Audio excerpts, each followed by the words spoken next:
Hi, I'm Andrew. I teach, learn and coach in the field of modern languages. In this series of videos, we're going to analyse how you can learn any language quickly and efficiently. So welcome to Communicative English and my classroom, which is, my kitchen.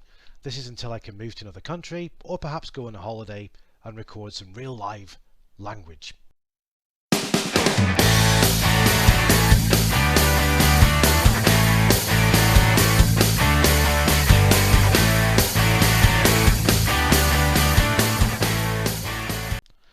I'm going to introduce this channel and myself with a short series of videos about language learning, and then we'll get into some videos about English and Spanish, and if you have any suggestions for content, please leave a comment in the comment section below. So in this video today we're going to look at acquisition or learning. So the previous video introduced some techniques from the world of business into language learning. This video will see us discuss some theories used in applied linguistics and in the field of language acquisition. So, using my diaries and lesson plans, I put the classes I was teaching into two categories. The question I asked myself was, are the classes aimed at teaching students about language, or is communication the objective? In the modern classroom, teachers often teach the students about the language. We can be teaching different tenses, irregular verbs or question tags, for example. Effectively, in doing this, we're treating language as we would any other subject matter and teaching a set of information or rules with the aim of the students regurgitating this information in assessments. Now, Bill Van Patten, who's a very famous professor in the field of language acquisition, states that languages are not subjects like history or chemistry, and therefore are not learned as you might learn history or chemistry. Within the field of languages, linguistics is different. It's often described as the science of language, and this can be learned in a similar fashion to other academic disciplines. However, languages themselves are simply too abstract to be taught or learned using explicit teaching alone, as I mentioned in the previous video. You can teach language like any other subject, but then you're teaching about the language, not teaching the students how to use the language in a communicative setting. This can also be used as a good description of the person who learns languages at home. Do they tend to get grammar books out or work on translation of texts from one language to the other?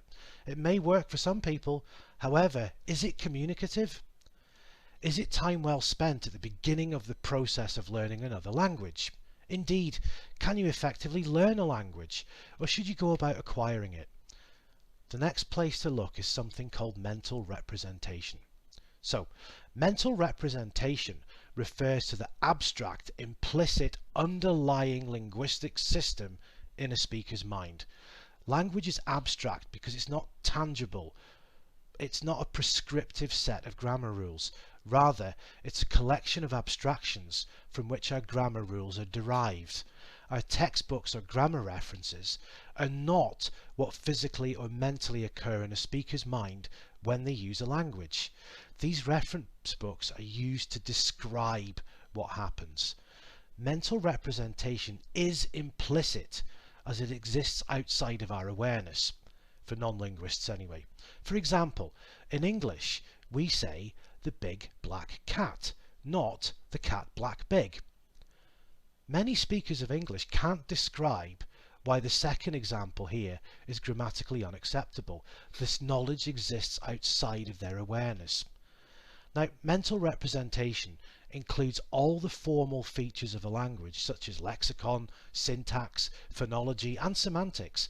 It underlies our language use by letting us know both what is possible and what is impossible in a language. So how do we develop this mental representation? It's a sum of three parts: input, universal grammar and a parsing process which works between input and universal grammar. So universal grammar is something uniquely human. It's apparently a genetic abstract knowledge system to which all languages must adhere. Input is the language to which people are exposed, and this can be maximized or minimized in a classroom environment or a self-study environment. The parsing process is the way the brain interprets the input through universal grammar to arrive at comprehension. These processes happen live in real time whilst we're using language. It demonstrates that language is abstract. Sometimes explicit teaching may not be appropriate. It's difficult to process something which is explicit and make it abstract in the mind. So some kind of acquisition process which is implicit is necessary. However, although mental representation is not open to outside influences, it doesn't mean that instruction cannot make a difference. We cannot avoid this explicit kind of learning completely, as standardized national and international exams assess this kind of information and understanding. If we take the Cambridge preliminary English test or the first certificate as examples, we see papers with sections entitled The Use of English, which test linguistic knowledge in a variety of ways. Also in most education systems, the summative assessments are mainly comprised of what teachers and students call grammar tests. These are in no shape, way or form based on communicative competence, but are based on the understanding of grammatical rules or descriptions of language. The goal of these classes, or this kind of syllabus, is explicit knowledge about language. Again, Bill Van Patten and Sandra Sauvignon, as I mentioned in video 1, describes communication as the expression, interpretation and negotiation of meaning in a given context, and that communication has purpose. To further clarify this, expression is output. That's what we're speaking or writing. Interpretation is understanding what somebody is saying to you or what you're reading, which corresponds to input. Negotiation of meaning follows as you may not fully understand what someone is saying, so you need further clarification of that communication event. Context is the physical space you are in and the people you are with. It also impacts the purpose of communication. It could be psychosocial, such as a courtesy, maybe just to give small talk and be polite, Another purpose of communication is to exchange information, such as a medical consultation or asking for directions when you're new in town. This is applied in learning by having the objective as an information exchange. Rather than learning about the language, you are learning about others or the world around you in a defined exchange of information. The difference here is that the chosen topics must be something in which you're interested, and the communication has a defined purpose, and the end result is information exchange. To analyse the difference between implicit and explicit learning, we first need a definition. So Holstein in 2005 wrote, "Explicit learning is input processing with the conscious intention to find out whether the input information contains regularities, and if so, to work out the concepts and rules with which these regularities can be captured. Implicit learning is input processing without such an intention, taking place unconsciously." Okay, so a slightly less wordy definition can be gained from Krashen, who repeatedly argues that second language learning is largely implicit. He states there's a difference between acquisition of a language, which is largely implicit, and functions at a subconscious level, whereas language learning is largely explicit and is a wholly conscious activity. So, yeah, groups of scholars propose that we should use both implicit and explicit processes.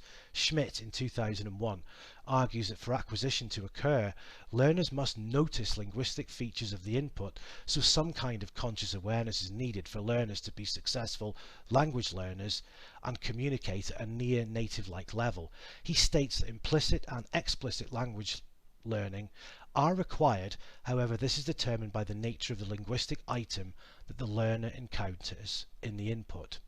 So this leads us to the noticing hypothesis.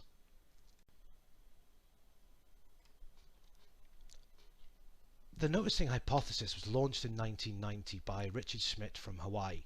He postulated there must be conscious awareness of the input for learners to acquire the formal features, the grammar, of language. They must notice them in the input. This theory has attracted much debate in the past few decades, but an example of noticing would be to acquire or learn the present perfect in English. I have to notice that an auxiliary verb, a helping verb, the verb to have, is used in conjunction with the past participle. For example, I have been to Italy, or she has played tennis. Furthermore, I have to notice that this auxiliary or helping verb conjugates. I have, she has. And there are irregular past participles, like played and been. This would be a good example of noticing in a learning context.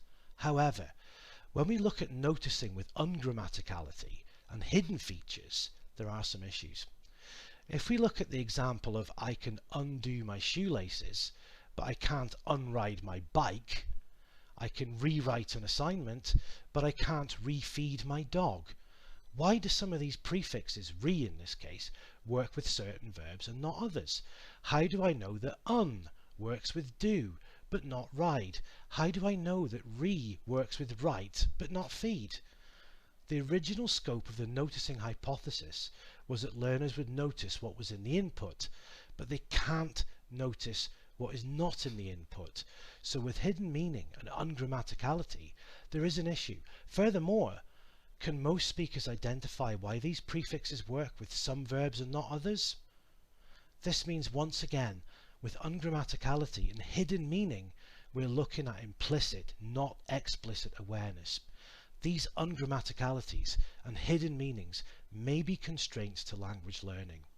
With ungrammaticalities and hidden meanings, we're looking at processing, which I'll describe later. These parts of language don't rely on grammar or formal features.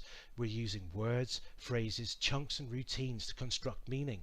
Using these morphophonological units, we're not looking at individual phonemes. We're seeking meaning. However, it's not that easy. Chomsky wrote the famous phrase, "Colourless green ideas sleep furiously." Yeah, and this sentence is grammatically incorrect. Grammatically correct. Colourless green ideas sleep furiously. But Chomsky invented it to demonstrate that nonsense can be grammatical. It also shows unusual word order can be correct too. This can confuse learners and native speakers alike. There are also many cases of ambiguity in sentences. Take a news headline like, "Milk drinkers turn to powder." Are they drinking more powdered milk? Or is there some kind of lactic infection which pulverizes consumers? Ambiguity can create problems when written, as negotiation of meaning, it may not be appropriate. A sense of register is required. So, as in the case above, if the learners didn't notice the grammar or formal features of the language, we have to teach them. Indeed, I've taught whole classes on using prefixes with some verbs and not others. This means in some cases input alone doesn't contain the rules or formal features of the language. Rather, our brains process the input to arrive at meaning. This means we need to return to explicit teaching or instruction. Mental representation is implicit, not explicit. Krashen argues that noticing occurs after acquisition, not before it. He calls this the eureka phenomenon. So it could be that learners only notice formal features when they're ready to notice them. As I want to be clear which theories apply to implicit and explicit learning, I now have to discuss input processing. So input processing is described by Bill Van Patten as the linking of form and meaning during the act of comprehension. It doesn't necessarily mean the grammatical form or features of the language. If we say play, learners can arrive at the meaning and link it to the present. If we say played, learners can arrive at the meaning and link it to the past. In linguistics, form, it means a word. Learners are trying to obtain meaning from input. In particular, they need content words, for example. When listening, they may use phonological cues, such as listening for pauses or gaps to isolate words or short chunks. However, we don't speak or learn in single words. learners have to process sentences or utterances. For example, the boy kicked the ball. The learner has to represent the action of a boy connecting his foot with a ball.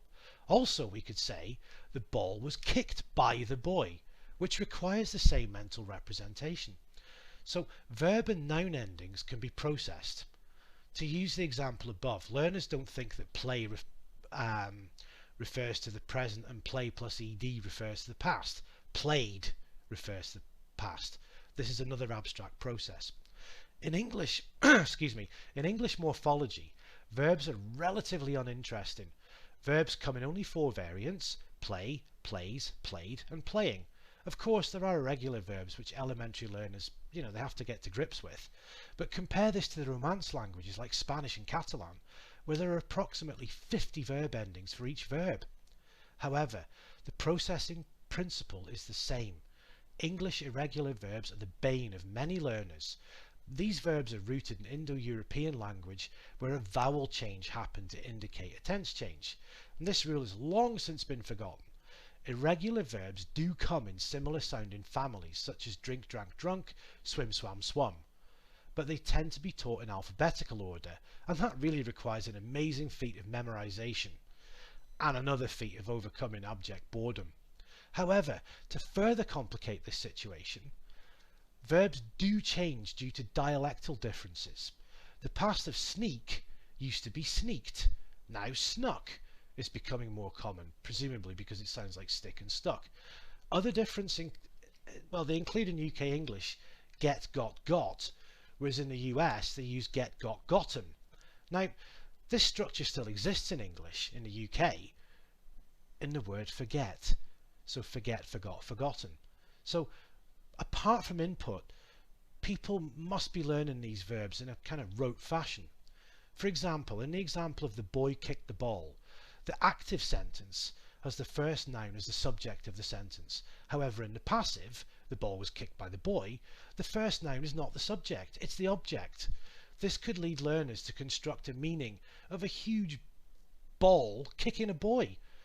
The English passive is different from the active.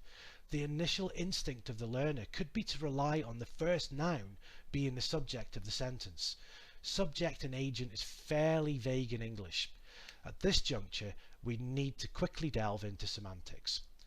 In semantics, we assign things the semantic roles or theta roles depending on the action or motion involved in a verb.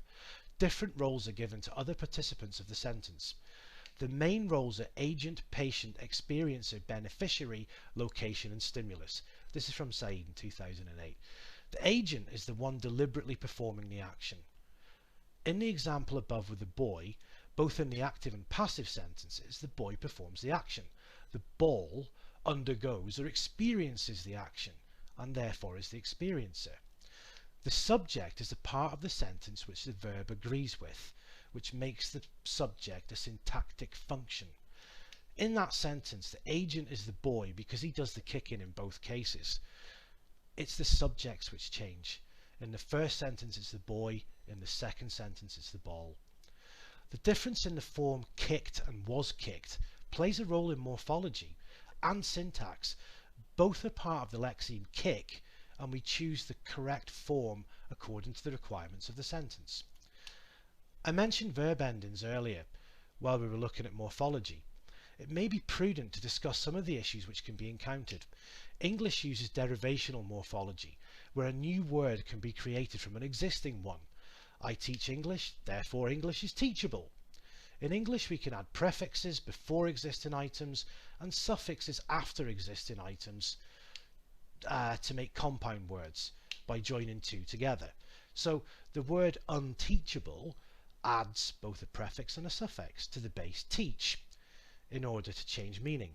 Another example would be black. It's an adjective, board is a noun. If we join them together, we get blackboard, which is another noun. Now say these words to yourself and listen to the way I'm saying them too, and notice how the pronunciation and intonation change to help the listener. It's a blackboard with the accent denoting stress compared to it's a blackboard where the stress falls on board as opposed to black. This just helps the listener. So far we've looked at learning or acquiring language which is ungrammatical. Ungrammaticality, as described by the Oxford English Dictionary, is not conforming to rules and principles of accepted grammar usage. What about words which do not apply to usage with prefixes and suffixes? The most frequently used prefixes in English are anti, meaning contrary to or against, such as antifreeze, im, in, il, meaning not, such as unteachable, n or m, meaning cause to, as in encode, and for suffixes the most common are able, ible, meaning can be done, as in inflatable, ity, the state of something like impartiality, and yon and shun, as in the act or process, such as demonstration. I've not included the verb endings here. So, once again, let's take the stem teach. And as above, we arrived at the word unteachable. We could also create a perfectly correct word like unteachability, the state or condition of being unteachable. But we can't really use the word unteachabilization to describe the process of making something unteachable. The universal grammar and input combine to inform us that this new word, unteachabilization, is not correct, although perhaps it might be adopted. So with input processing and parsing, learners are actively processing the input. The purpose of input here is not to isolate grammar, so input processing is implicit, not explicit, which is true in the case of noticing. Parsing, as I've just mentioned, is defined as the real-time computation of sentence structure during comprehension. When you hear the dog in a noun phrase, you probably think that dog is going to be the subject of the sentence. This real-time computation allows you to build the sentence structure as you interact. This leads into issues in input processing which we may analyze later. But this still does not explain ungrammaticality or hidden meaning. Within the context of noticing, to gain further clarification of leading research concerning this topic, I actually contacted Bill Van Patten directly via his internet talk show, as was called then Tea with BVP, which I actually used to regularly contribute questions to. I asked him how learners process ungrammaticality and hidden meaning with input processing. Is it the same as noticing? The answer he gave me is as follows. Ungrammaticality is not acquired. It just exists. It's a result of interaction, of universal grammar, and the processing of input, creating the grammar in your head. So you don't have to acquire ungrammaticality, it just happens. He continued to cite examples, which I've given above, like using re with some verbs and not others. Then he continued, there are hidden constraints through universal grammar and the language learning mechanisms in your head that keep you from doing things because of the way the language itself works. These are the deep ingrained properties of language that are available to everybody. They don't need to be acquired because they are there. As your grammar grows, processing input data, these constraints automatically apply to the language that you're learning, and so this is how you will acquire a lot of ungrammaticality. Some models on ungrammaticality have predicted that are predicted by the idea that if you don't hear something in input, it's probably ungrammatical. That doesn't necessarily work well because you have to know things are ungrammatical as well, so that you never hear them in the input or you never read them. So you can know that something is ungrammatical or grammatical even though you haven't heard it yet. Then Van Patten gave me an example of a paper that he wrote on this topic in 2015, which I subsequently bought in order to deepen my understanding of this area. And mental representation does explain this when combined with universal grammar.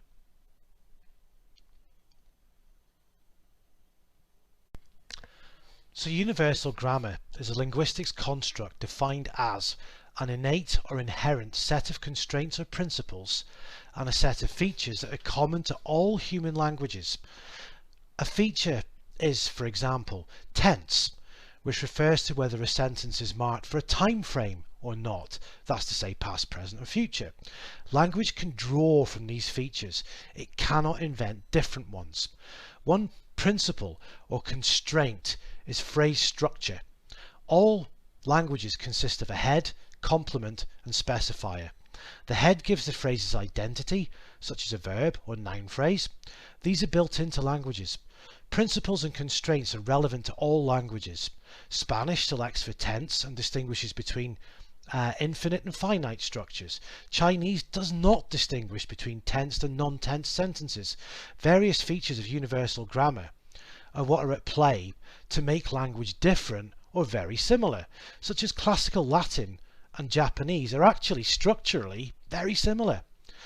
The so-called poverty of stimulus says that people come to know more about languages than what they are exposed to.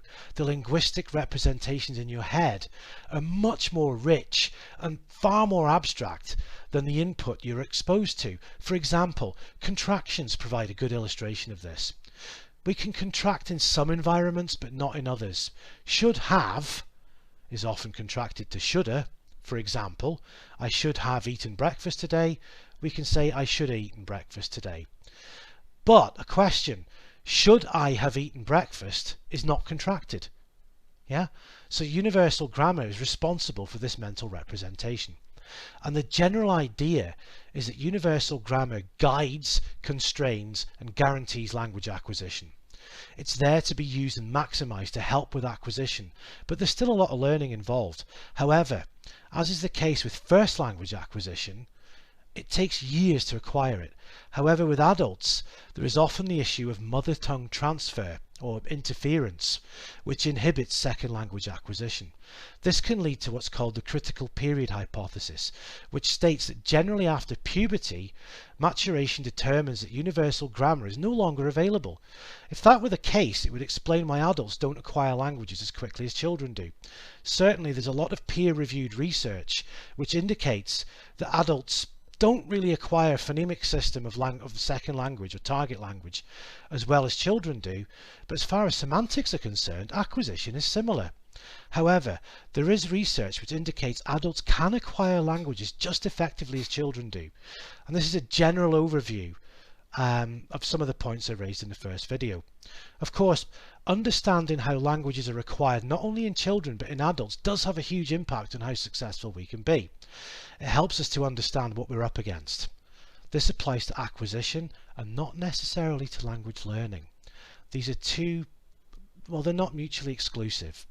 We can adapt acquisition theories and work to understand how language is processed in second language learners to consider how languages are acquired, and this can trickle down into some applications for teaching. There are alternatives to universal grammar. Universal grammar focuses on underlying representation and underlying consciousness. Usage-based approaches look at what people do when they learn a second or a third or additional language and try to make inferences based upon these observations and psychological constructs such as frequency. In other words, statistical information such as frequency of words in input. Implicit learning is fundamental to usage-based approaches. Input is a central pillar of usage-based learning approach. The difference between universal grammar and usage-based approaches is that basically, well, a universal grammar approach is more rooted in linguistic and linguistic theories, whereas usage-based approaches are generally rooted in psychology. I do have one observation on word frequency and its impact on learning through input. Prepositions are very frequently used in English. However, even up to a C1 or advanced level, learners can still find prepositions difficult to master. So, the frequency model gets complicated very quickly. Data-driven and corpus linguistics are often combined in usage-based theories, which maybe they're more beneficial to learners than an explicit rule-based approach. Inductive learning is a key model used in usage-based approaches. Another approach is functional approaches to language learning, which I'll probably discuss later on. So to conclude, I hope you've enjoyed this video. I'll put links in the description below if you'd be so kind as to buy me a coffee or perhaps PayPal me if you really enjoyed it. If you'd like some English or Spanish classes or would like to discuss language acquisition, I'll give my website and my Facebook page. Until then, you can always subscribe and hit the bell notification icon so you get noticed next time I upload a video. And until then, I'll see you next time. Thank you. Goodbye.